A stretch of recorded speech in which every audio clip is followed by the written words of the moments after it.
happens to every musician, I think.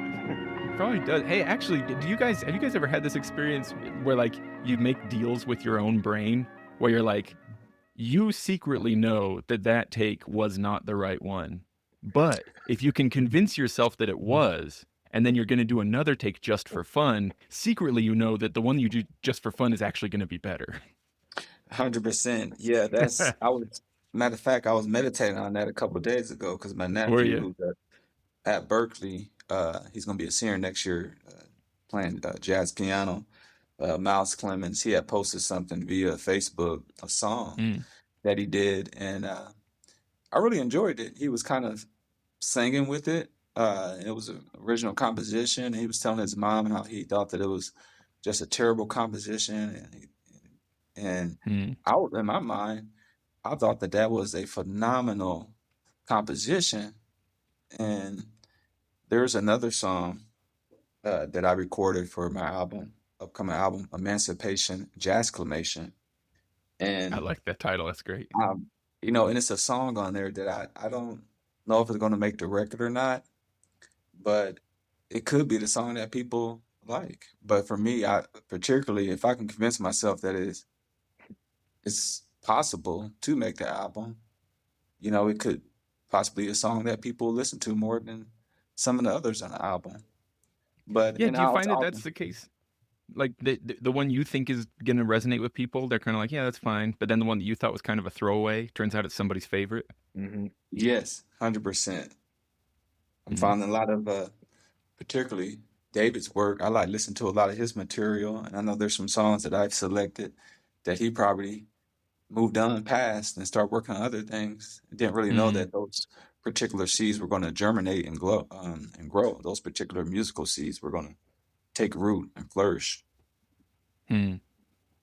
That is interesting about art, isn't it? It's like the artist might have their own motivations or reasons for putting something out in the world, but Mhm. those rarely stick with the thing because it's like a whole Right. whatever it is you put out can be a whole different thing for every single person who sees it or listens to it. Um, Yes. Yeah, 100%. It's like when you create something and you release it, it almost takes on a life of its own. Sometimes unintended, by the original creator, it kind of becomes whatever the fan or the listener wants it to be. yeah, I wonder if like not to get too out there right away or anything, but like is there any hope if an artist wants the thing that they put out to mean something specifically? Is that just like a losing battle? If they want to like insist on, no, it means this, you know what I mean? Like maybe there's no way to really like force your own intended meaning onto something once you've put it out there. Cause like it is gonna germinate in different ways and take root, like you're saying, America, like those seeds are gonna blossom in different ways for every person that encounters it. Science and inquiry, balancing those two with the music and being open to allow for others to build upon your your concept, your theory, or your perceived truth at the Mm, moment that you were experiencing. That truth, from my perspective, only stands if others are invited to enjoy it, to join into what you experience and add input to that to help mm. strengthen that truth and help bring more reliability, more, I would say, soundness to it, and more confirmation. It's interesting with the sort of the topic at hand because like I don't know how how I would have come across Rufus Harley's music other than largely via David, you know? And like I think I'd heard a few tunes. In fact, I know for sure I'd heard Chim Chim Cheree before. I know I'd heard that one. Mhm. But it's like maybe more than be aware of it, more like I don't know if I would have taken it seriously or given it another listen or looked more deeply if I hadn't really liked what David was doing with the freestylers of piping and then learning that Rufus Harley was a key influence for David, then that, caused me to look back at the music of Rufus Harley differently too. Oh, Mhm. that's interesting because that's kind of how we all became uh, connected. America, myself, and America's sister Noah. Mm-hmm. who, put together the Rufus Harley Foundation in order to preserve the legacy of America's father. Um, when I was with the Freestylers of Piping, we had been trying to pay homage to our influences, which were, primarily Rufus Harley and Gordon Duncan, both uh, legendary late musicians in their own right. And on Instagram, I had been, making birthday post tributes to both of those artists and Mm. hashtagging Rufus Harley. And I believe that it was America's sister Noah who reached out and, commented and liked on one of the posts that I'd made in tribute to Rufus. I don't even know like what you can pin down about the magic of that, of just like the webs that get connected. Like nobody could have planned that, you know? Like it just is what it is. It just happens the way it's happening. Yeah, And that's kind of fun though. right. Maybe that speaks to the value of just like putting stuff out there and seeing what happens, huh? Because like if you Yeah, like speaking of like convincing your brain that that take was okay and continuing to play, like if you got in your head about it, David, and like hadn't put out those posts or hadn't recorded the tracks you did with the freestyles of piping and stuff like that, you guys wouldn't have got connected, probably, right? Maybe you would have some other way. Who knows, right? yeah. Well, I don't know. I just felt like I don't know. Maybe America would want to say something about this as well. Like I just felt like Rufus Harley needed the recognition that he deserved that I don't think he received. Um, from a lot of bagpiping audiences, and so I Mm. thought that it was sort of my due diligence as a musician who was inspired by him to try to make sure that he did get the recognition that I felt like he deserved.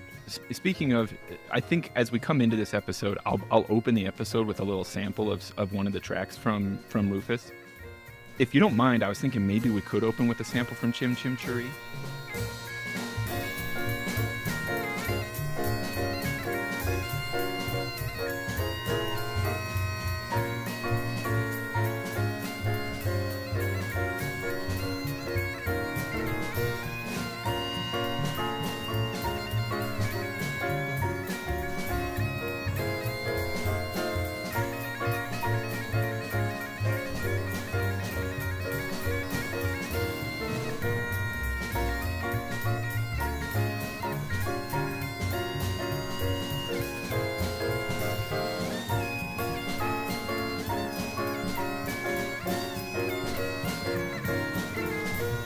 I wonder if it was important for me to have encountered that one first because it was a recognizable melody for me. Like that was like a foot in the door. Not to make this interview all about me, right? Like here, we're not here to talk about my experience with Rufus Harley. Let's talk about Rufus Harley, of course. Like you say there, David, like the idea being, let's get Rufus Harley some recognition in the community. There was recently an article in, was it Pipes Drums magazine? So some very bagpiping publication that's like by bagpipers for bagpipers had an article about Rufus Harley pretty recently. I think McClellan Bagpipes posted something. Oh, that's what I'm thinking of. You're right. It was McClellan Bagpipes, and that feels Yeah. very much like a bagpipe establishment organization. You know, of course they're a manufacturer, right? But they're like very established within like the competitive community, etc. That feels like a kind of recognition, and like I don't say this in order to be mean in any way, more like to acknowledge and recognize the position from which a lot of us come from, myself included, initially encountering Rufus Harley's music. There was a critic, Stanley Dance, and this was Stanley Dance writing, I think, back in the early 70s. He referred to Rufus Harley as a good gimmick by the decade's standard. So, like, a lot of people dismissed it or have dismissed it as like a gimmick, right? Like, Mhm. oh, this is going to be like only interesting because it's unique, but not interesting musically, or something along those lines, right? So, Yeah, like, what right. do And we I do with think that? right. And the thing is, in jazz, Dad always taught me that you have to spend time. Back in the day, he used to spend time at the library. He made us go and listen to records of the giants of jazz. One of the things that Dad emphasized very heavily was that we have to be able to tell a story when we're doing our improv, doing jazz or Mm, and one of the things that I observed from Dad is that he was gifted with his hands from a young boy. Um, mm, he was good. He was a wonderful mechanic. He was a wonderful maintenance man. I mean, he can fix so many things. I mean, he was uh, his work ethic was exceptional.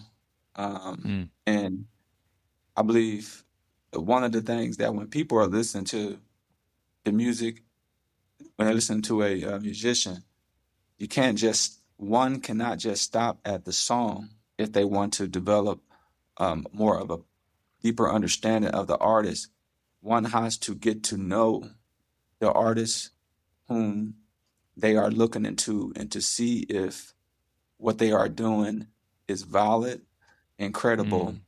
And one of the things I would do when I would travel, I've taught in China, been to Paris twice, and been to China, been over to Kampala, Uganda, been to London, Germany, Amsterdam, and been over to several countries throughout Europe.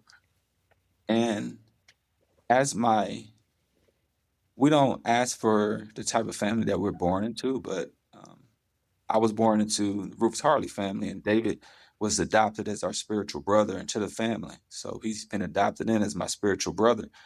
And one of the things that I observe from people universally is that um, my father had somewhat more credibility over in places like Paris and Germany, over in Europe than he did in America. And when he took me on his Mm. last tour to Paris, the respect that he received over there was absolutely phenomenal.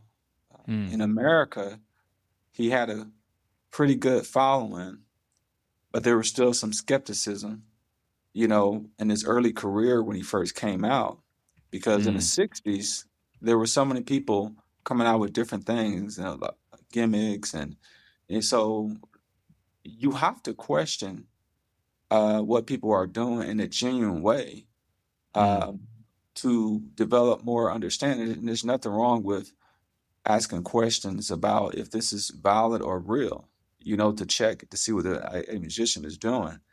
But Mm. I know personally the hours that Dad put in to rise to the level that he did with the jazz bagpipes, and uh, he put the work in and the effort in, Mm-hmm. whether it would be where he was working in a home in the community, but he was working globally. I mean, he was a very uh, hard worker, and um, yeah, and I think that that's what we have to do is we have to really dig deeper into what the artist is saying, and we have to dig deeper into um, the universal concepts of what the artist is doing. Because, as I was going to echo earlier, is that there's no caste system in the jazz world.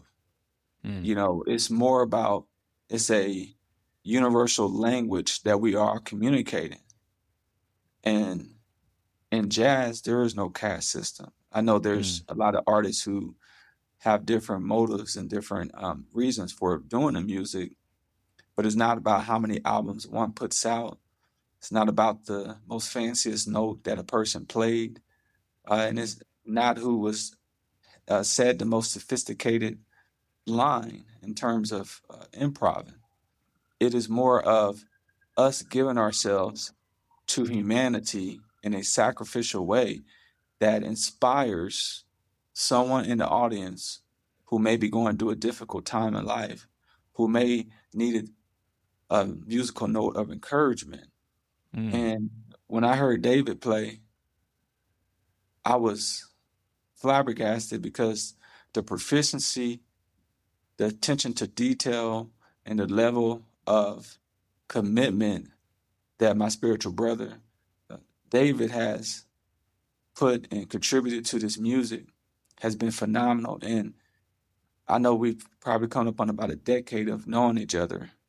And when we adopted him into the family, I mean, the length of time that he has labored in terms of studying Dad's music, digging deeper into the research and the history, supporting the foundation during difficult times, helping to get the foundation off the ground, and balancing that with his music career.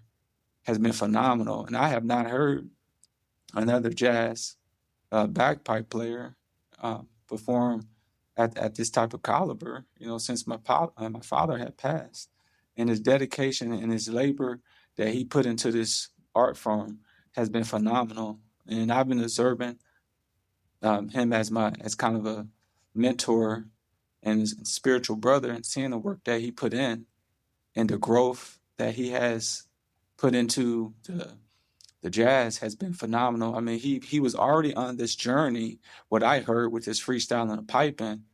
And when he transitioned into learning the jazz language and the structures of the language, it's been phenomenal.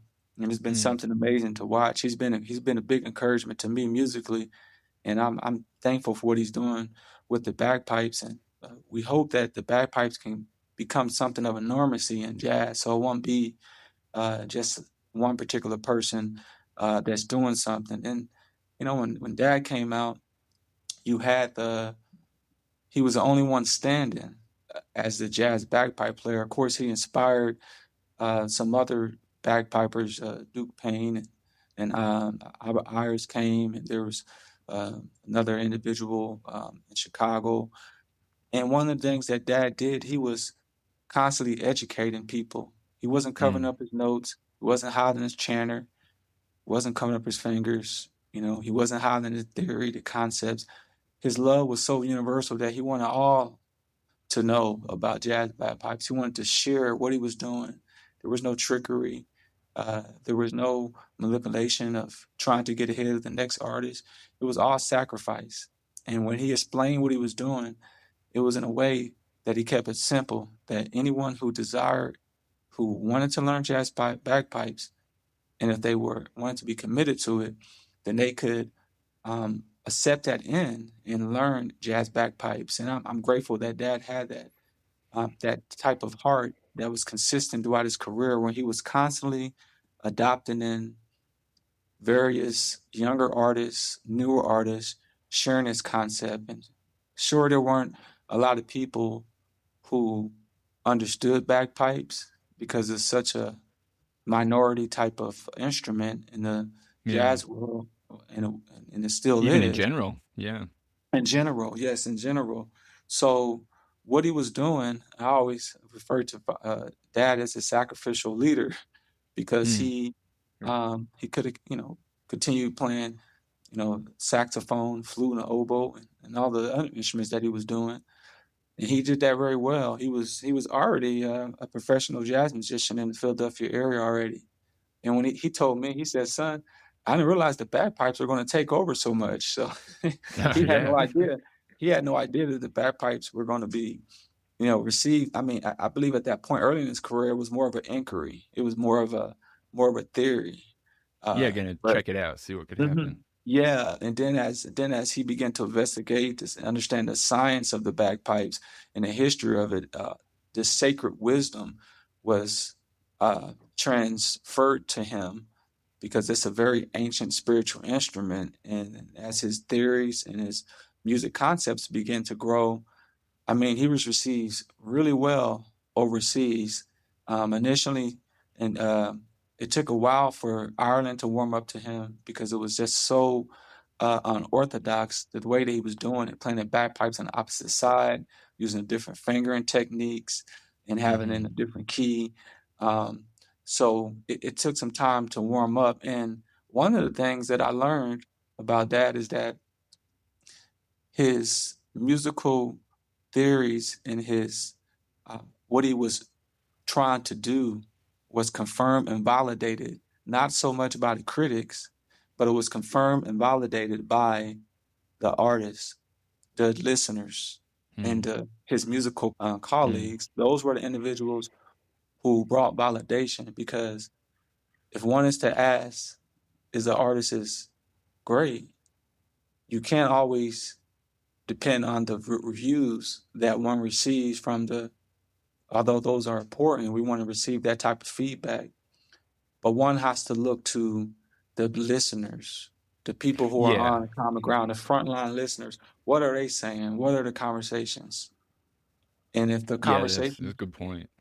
And if the conversations are valid and they say, man, this was a phenomenal musician, and this musician was incredible. You look at Picasso, you look at Michelangelo, you look at a lot of those artists, and you go to the Louvre Museum, the artwork is still standing. And the artwork is still going to be standing, for many decades beyond us, and even further beyond that, because the art that they put out wasn't just for themselves.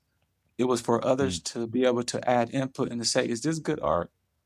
And what Dad's music is still, how I believe why it's still sustaining, because it was phenomenal art from my perspective, even though he was Mm. the first. And people are still saying that that was some good jazz on bagpipes, Yeah. and people are still wondering, how did he do that? Yes. And Yeah. that's the question. So David is bringing more practicality to it. And I can't wait to when Emancipation Jazz Commission comes out, because David did a phenomenal job doing the recording. It seems like a lot of times that is important for like movements where like new things, whether it's a new instrument or a new genre bend or anything like that, that like it seems like there's a pattern where there's sort of like a first trailblazer who kind of pushes their way out through. And then if there's not another person to come in behind, person or people, to it kind of figure out what that trailblazer was doing and basically either explicitly or effectively write it down so the rest of us can look at it and understand it, then those kinds of those trails get grown back over pretty quick, you know? But if you got, I don't know, it's kind of like a snowball getting bigger as it rolls down a hill. If you can get like a little momentum going behind it, help. Yeah, I mean, like for me, myself personally, I might not be able to figure out what Rufus was doing. But if David will dig in and figure out, oh, here's what you do with your fingers in order to get that note, that blue note right there that's like in between. I know the two notes. I don't know how to do Yeah, that note in between. But if David figures out how Rufus did it and can then tell me, then I can follow along and that path gets worn in a little bit more. You know what I mean? It, absolutely.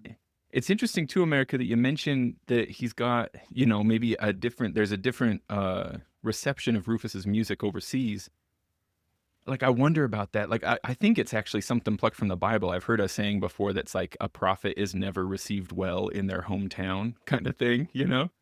where it's Yeah, like, are we as American listeners too close to home to have like generally taken it seriously? And also, are we as traditional bagpipe players too close to home in that way as well, where you needed some distance to like let it be what it is and enjoy it for what it is? I wonder. yes. And That's actually, it. I also, sorry, not to hit you with a bunch of follow-up questions, America, but I'm curious too. You mentioned that like your dad had talked about how you need to give it time. Like you need to give time to get to know the artist and what they're going for and stuff like that. And like, of course, you're his son, so you've spent a lot of time directly with Rufus as a person and as an artist. Of course, someone like me, I haven't, and so maybe what we're looking at is just we need a few decades for the rest of us to get enough little touches. Because like, I'm thinking about my own experience with Rufus's music here. Again, not to make it all about me. But do you remember on that album Recreation of the Gods, there's a track called Gods and Goddesses?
I had to hear it, 3 or 4 times before I got into it.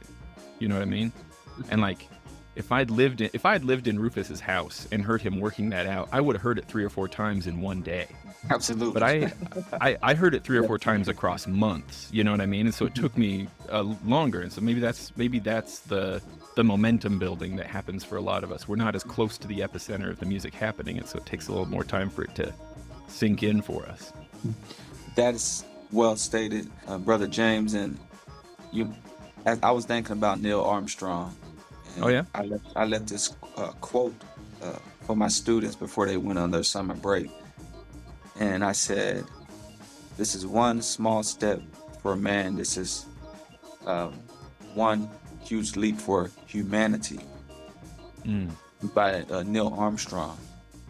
So, what Dad was doing was simply saying, "This is one small step for humanity about what cannot be simply done with not the bagpipes, but what can be done with in terms of bringing together multiple cultures and unique ways and helping to bring peace and harmony throughout this world.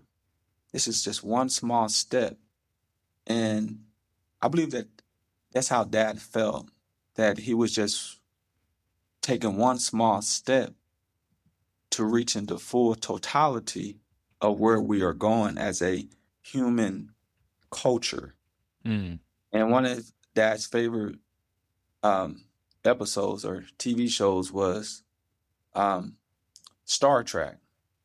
Mm. He always say, "I gotta get home and watch Star Trek," and he used to watch the sitcom shows too. But there was one Yeah. particular episode when one of the characters was actually being back home, um, and because he always talked about, "We got to come back home. We always Mm. got to come back home." He used to tell me that all the time, "Son, you got to come back home." Because Mm. I was in Kansas City, he was in Philadelphia, and he would miss me a lot because I didn't get to see him as much as he wanted. But he always had that sense of coming back home, and he felt as if the bagpipes, with the drone and and that sustaining element with the tenor drones and the bass drones and the chanter, that for me, I felt like that represented the Father, Son, and the Holy Spirit. Mm. Dad felt as if it was representing the universal aspect of this solar system. The bagpipes was a representation of that. Hmm. But I felt like the drones represent the bagpipes itself represents the Holy Trinity, with the drones being the sustaining spirit, the Holy Spirit that lives within us. We have the drones representing the sound of the voice of God, breathing life, breathing energy into this very creation. Then we have the chanter representing that we have that yin and yang, Mm.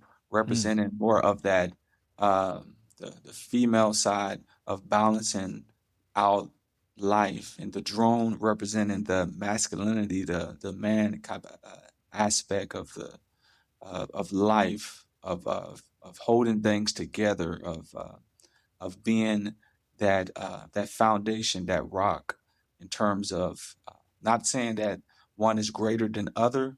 Mm. And the bagpipes is teaching us a lesson that, again, in life, in music, in jazz, there is no caste system. We are all on the same playing field. We are all part of this global human race. This, in terms of coming together to create a synergistic nature, a synergistic type of sustainability that brings hope throughout this entire globe. And that's why Dad kept going back to the bagpipes, because it kept his spirit, his mind, and his whole heart in balance. in terms of with humanity. Hmm. Well, that's lovely. I mean, as a person who really likes the bagpipes, I'm all for it. Let's like make the bagpipe the what's the word?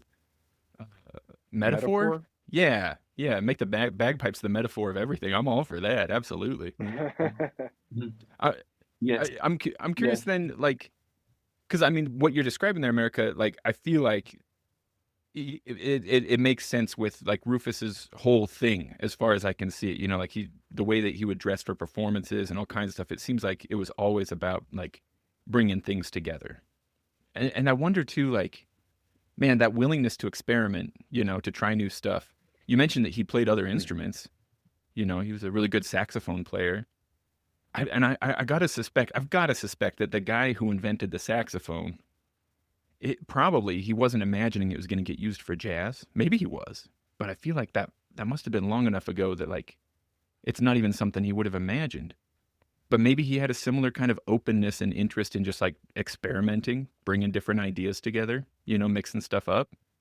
And so then maybe it's in a way appropriate that Rufus, a saxophone player, would continue to do the same kind of thing. Do you think, David, when you like, do you remember when you first encountered Rufus's music and what your experience was like the first time you heard it? Yeah, I don't know if I remember the first time that I heard his music, but I remember the first time I heard of the the man, um, Hmm. and that was right at his passing in 2006, and I was a college student at the time.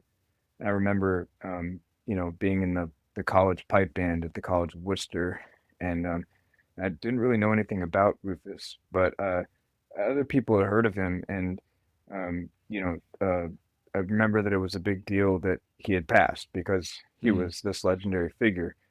I didn't know anything about his music at that time, but it was noteworthy that that he had been on this earth and that he had had such a contribution to the bagpipe world. I didn't actually start studying his music until maybe about 2 years later in 2009.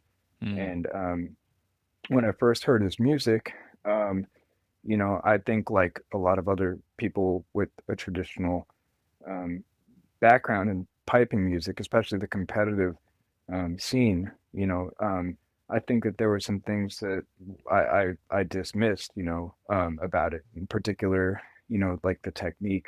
Um, Being of a competitive background, I know America mentioned this caste system um, Hmm. that doesn't exist in jazz music. I feel like we almost create a caste system within the traditional world where, Hmm. we categorize and almost um, legitimize players based on their proficiency and their technical Sure. acumen, Yeah, I think that makes sense.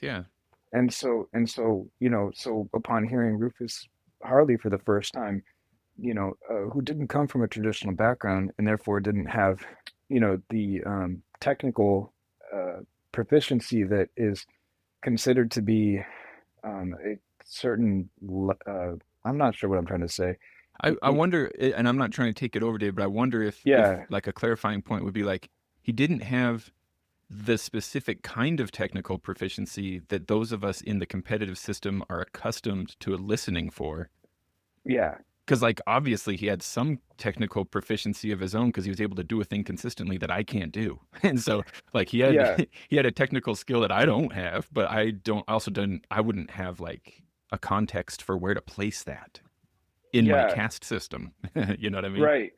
Right. And I think that's the thing is that because from that traditional world, we dismiss something if it's not quote unquote good, Hmm. or up to a particular level of proficiency.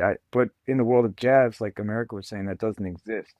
And so when I listened to Rufus, I had to filter out that part of me that was trying to, judge the technical aspect of the music. And I had to only listen to the music itself and get Mm. past that caste system that we create as bagpipers within our own community. Yeah, am I right in having I think I saw this written somewhere on the internet. Is it correct that he was usually tuning his drones to B flat and F? Correct. And that like Yes. that alone, like right there, The first time I heard Rufus Harley, if I was thinking to myself, a key part of good, air quotes, good bagpipes is a solid low A drone sound, then hearing B flat and F, I'd go, oh, that's bad. I'd categorize it right away rather than being like, oh, that's interesting. You know, like I'm going to lean into this and see what that does to the notes and like how things interact. You know, it's like, I mean, I often worry about this because like the established competition system is how I learned to play, and I feel like it's valuable because it preserves a lot of really valuable things, and so it's like a time machine, and it's like it's a really good engine for teaching and stuff like that. So I'm not trying to poo-poo it, but like I'm trying to be aware of a possible negative result of that system is that I, as a listener and as a player, am so readily dismissive of things that don't fit into pretty narrowly defined parameters, you know? And maybe it takes Yeah, somebody like Rufus Harley to break those parameters so completely that then I can be open to not just Rufus Harley's music, but other stuff too that I wouldn't have been open to otherwise. yeah, and I don't want to dominate the topic, but I had to, go through this period where I freed myself from those prejudices that were associated with that technical, traditional background, Mm-hmm.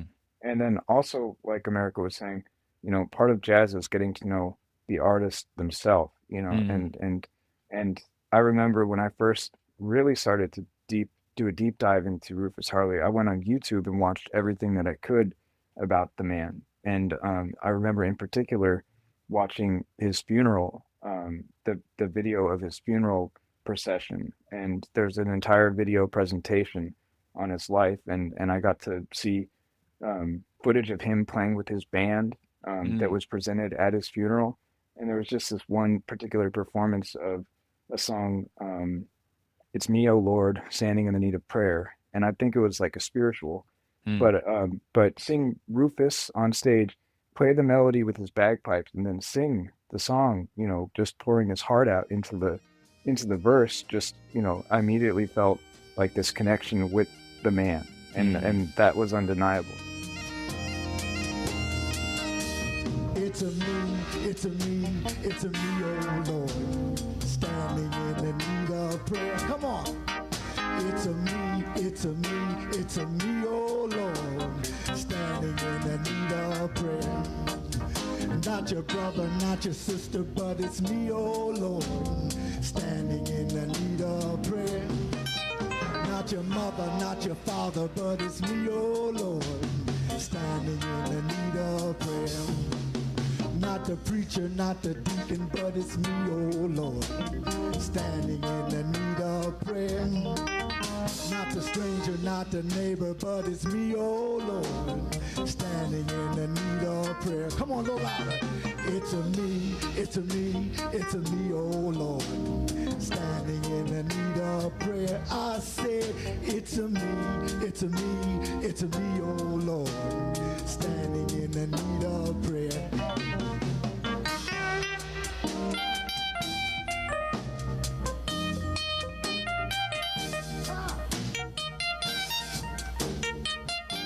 So yes, I really want to echo what America said with, with jazz.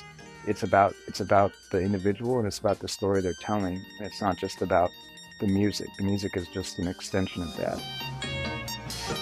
Me, it's me, it's me, oh Lord, standing in the need of prayer. I said, it's me, it's a me, it's a me, oh Lord, standing in the need of prayer. Not my mother, not my father, but it's me, oh Lord, standing in the need of prayer. Not my brother, not my sister, but it's me, oh Lord, standing in the need of prayer. Not the preacher, not the deacon, but it's me, oh Lord. I said, standing in the need of prayer. Not the stranger, not the neighbor, but it's me, oh Lord, standing in the need of prayer. Come on, everybody. It's me, it's me, it's me, oh Lord, standing in the need of prayer. Come on. It's me, it's me, it's me, oh Lord, standing in the need of prayer.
America, you mentioned Rufus's reception overseas. I'll pull a little bit of Me to Me from his Philadelphia to Paris album. That would be incredible. Wow. And that's Rufus on saxophone. So we'll get to hear a little bit of him on saxophone too. Because I want to make sure we get lots of his music in here.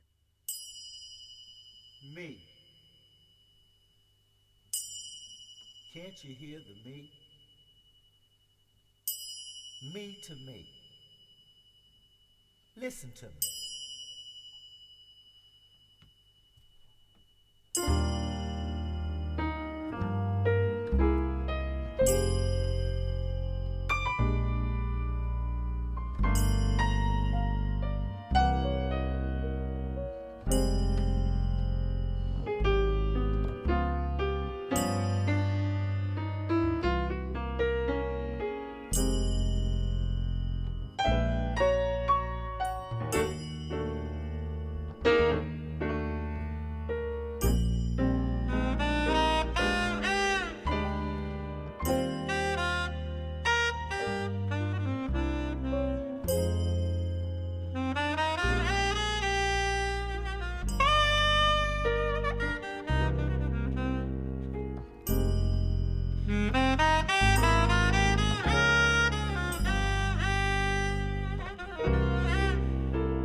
As we've been talking about these topics, so far, these aspects of what go into Rufus's music and his sort of like philosophy of life in general and of music.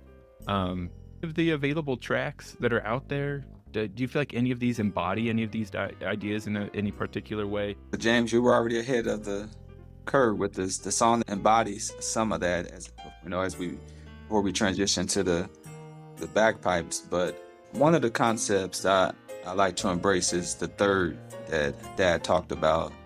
Do, re, mi. The third.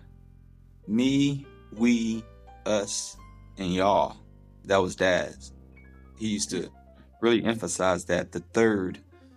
And as I began to research the third, mathematically speaking, I looked at the affinity that's within the third, looking at mathematical concepts and scientific concepts, looking at the third, even in spiritually speaking.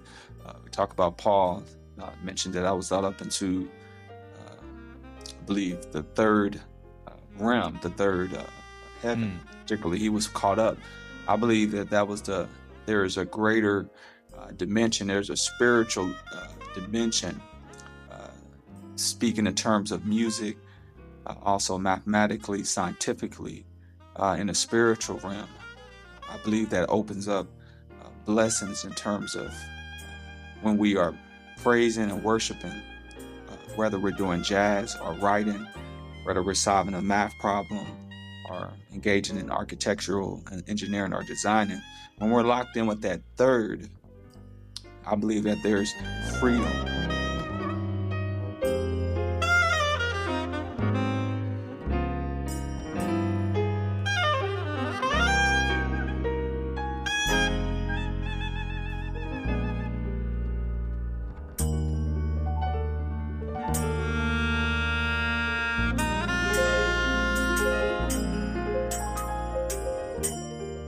All you have to do is listen. Listen to the me. It's always vibrating through us, especially me to me. Call it what you want to call it, but it's just plain old me.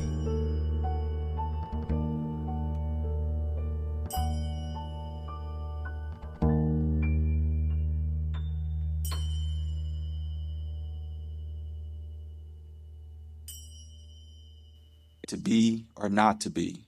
We are either becoming something or we are being stagnant. We're either going to be something or we are not going to be anything. And the question that still remains is, do we still want to be free as a human race? Or do we want to continue to stay in language wars? And Dad talked a lot about language of mass destruction. When we begin to transform our language into more of healing based, when we focus on healing words in a universal language that's rooted in love, kindness, forgiveness, long suffering, patience, humility. These are the concepts that one has to embrace when they are embracing jazz, which we refer to, or embracing music. We have to embrace those concepts in order to sustain from decade to decade. And when we reach a level of consciousness in terms of life and music or whatever profession that we are in, I believe from my perspective that then it's time for us to be invited into the next spiritual dimension to where we can continue to be free at higher levels and experience a greater sense of love. Because when one is playing music, when one is embracing jazz, they are embracing love. And why I believe jazz was received so well internationally is because it was rooted in love, humility, patience. And when I'm looking at Dad perform in early 1960s over in Germany, in front of a national TV with all German musicians during his Atlantic years.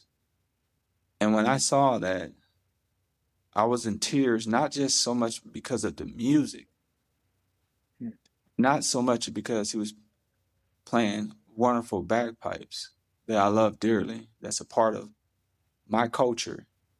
That's a part of our culture. I was in tears because of what that represented during the time of the civil rights, of Dad taking a stand for social justice, standing up in front of an all German audience, sold out. Because that was not too long after World War II. And Mm. for him to stand up and to play music across the globe with musicians who were inspired by his Atlantic music and seeing all German musicians play with him was, in my eyes, brought me to tears because Dad was taking a stand for social love, for humanity. And that took a lot of courage. And he had an album Mm. called A Tribute to Courage. It took a lot of courage to stand up and to do that and to not worry about what anyone was going to say that I'm introducing this instrument to Hmm. a new culture across the borders of the United States and to see the applause and the love, but also to see the faces of people wondering, what is he getting ready to do? Is Yeah, he going to play wondering what. jazz on it? You know, what's Yeah. happening? And to see the Hmm. conversations. And then one has to wonder, what were the conversations after the concert? You Yeah, know, definitely. what were what the good conversations, the bad conversations? Hmm. And, but that's what democracy is all about, you Hmm. know, to be or not to be, to agree and disagree. I mean, to accept some of your theory into my theory, to build upon my theory and to add some of your concepts to my Hmm. concepts, to Mm. be able to unite and to have a meaningful dialogue about things that are worthy to help and to keep universal peace. Mm. Man, America, I got chills as you were describing that. That's lovely. And I mean, it's part of it is like I'm recognizing only now, like, man, there is like a social context for this music when it was being made that I have not even considered. I wonder, maybe it'd be appropriate here we could play a little bit of his track "We Free" from Keys of Justice. Speaking of like if we want to be free, you know, that kind of thing. And also, it's a clever title where it uses the French "oui" as in yes.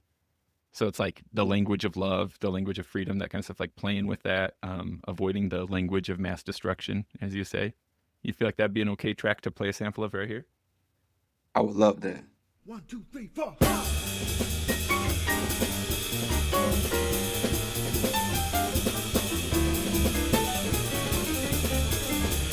It's me! Wake up! It's time! We are free! It's me! Wake up! It's time! We're free!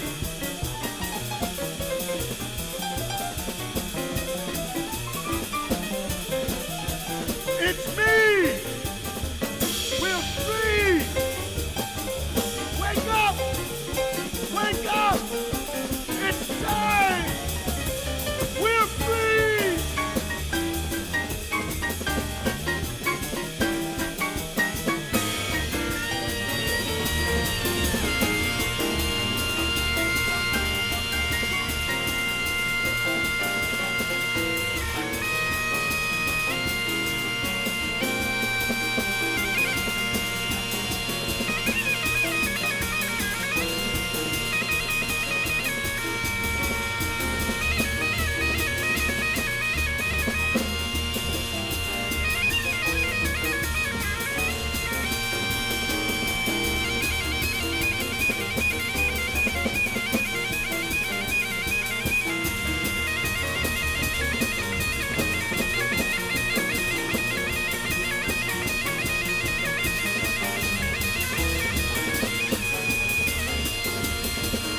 Wake up! It's me! We're free!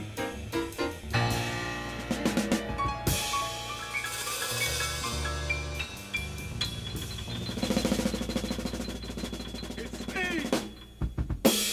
We're free, I tell you. So wake up. It's time.